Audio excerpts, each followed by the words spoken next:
ഈ SSC പോലൊരു എക്സാമിന് പഠിക്കുന്നവർ ആദ്യം അറിഞ്ഞിരിക്കേണ്ട അല്ലെങ്കിൽ പഠിക്കേണ്ട ഒരു കാര്യമെന്ന് പറയുന്നത് ഫെമിലിയാരിറ്റി വിത്ത് നമ്പേഴ്സാണ്.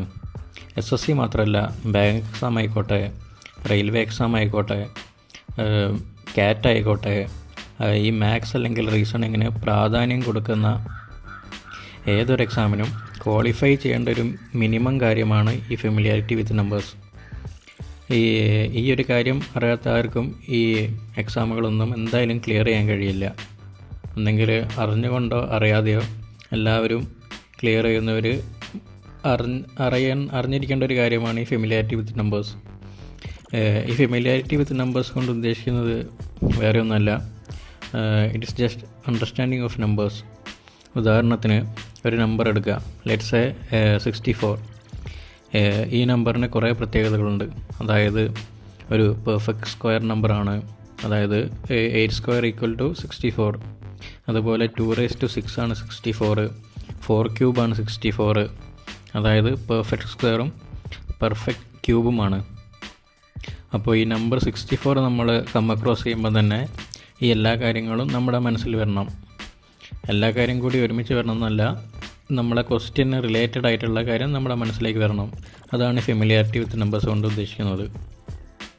ഈ ഒരു കാര്യം തറവായി കഴിഞ്ഞാൽ മാത്രമേ നിങ്ങളുടെ മാത്സ് അല്ലെങ്കിൽ റീസണിങ്ങിലോ ചെയ്യാനുള്ള സ്പീഡ് കൂടുകയുള്ളൂ. ഈ സ്പീഡ് കൂട്ടുക മാത്രമല്ല, ഒരു പക്ഷേ ക്വസ്റ്റ്യൻ കാണുമ്പോൾ തന്നെ ഒരു കാൽക്കുലേഷനും ചെയ്യാതെ തന്നെ നിങ്ങൾക്ക് ഒറ്റയടിക്ക് ആൻസറിലേക്ക് എത്തിക്കാനും ഇത് സഹായിച്ചേക്കും.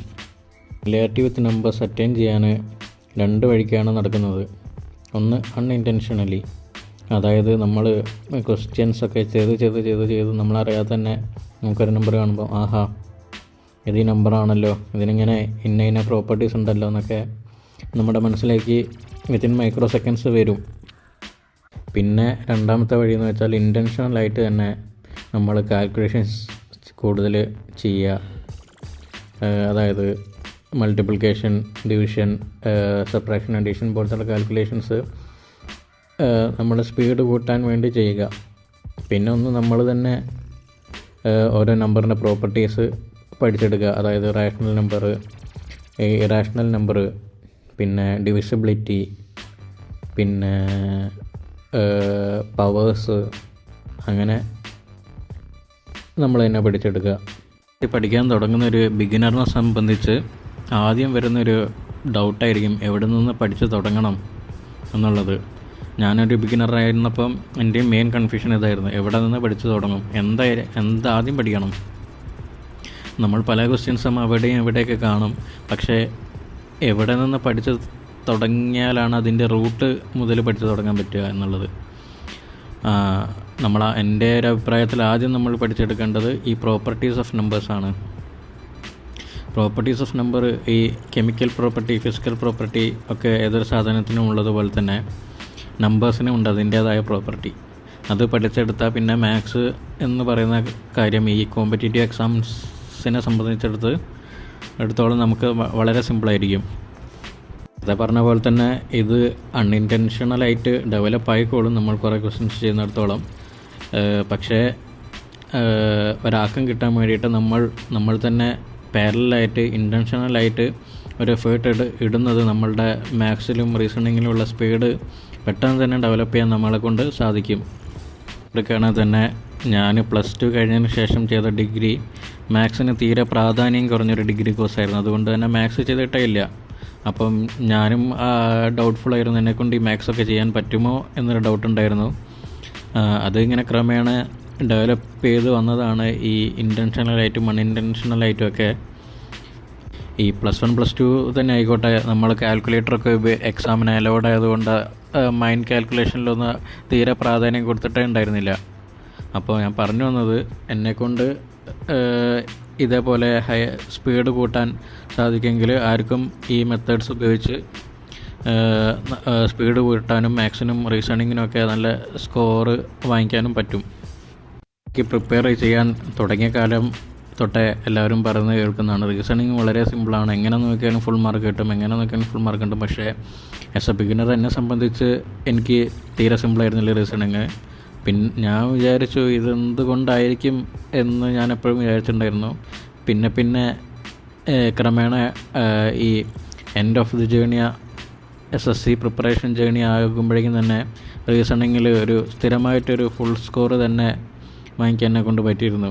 അതിനുള്ള മെയിൻ കാരണം ഇതാണ്, ഫെമിലിയാരിറ്റി വിത്ത് നമ്പേഴ്സ് മാത്രമാണ്. ഏറ്റവും ബേസിക്കായിട്ട് പഠിക്കേണ്ടത് എനിക്ക് തോന്നുന്നു മൾട്ടിപ്ലിക്കേഷൻ ടേബിളാണ്. മൾട്ടിപ്ലിക്കേഷൻ ടേബിൾ അപ് ടു 20 വരെയെങ്കിലും മിനിമം 20 വരെയെങ്കിലും പഠിച്ചിരിക്കണം എന്തായാലും നിർബന്ധമായിട്ടും. പിന്നെ 30 വരെ പഠിക്കാൻ ശ്രമിക്കുക. 30 വരെ പഠിക്കാൻ പറ്റിയെങ്കിൽ 50 വരെ പഠിക്കാൻ നോക്കുക. 50 വരെ പഠിക്കാൻ പറ്റുന്ന ആളാണെങ്കിൽ എന്തായാലും അത്ര ചില്ലറക്കാരനൊന്നുമല്ല. പിന്നെ ആൾക്കെന്തായാലും നല്ല ടോപ്പ് സ്കോർ തന്നെ മാത്സിൽ കിട്ടുന്ന ഉറപ്പാണ്.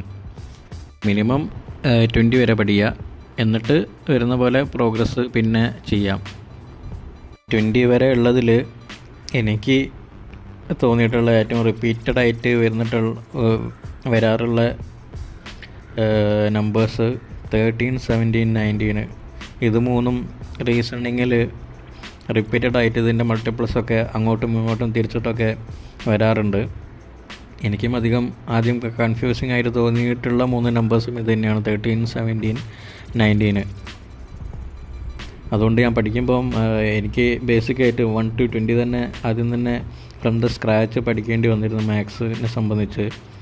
അപ്പോൾ ഞാൻ ആദ്യം ഏറ്റവും കോൺസെൻട്രേറ്റ് ചെയ്തത് ഈ 3 നമ്പേഴ്സായിരുന്നു പഠിക്കാൻ, 13, 17, 19.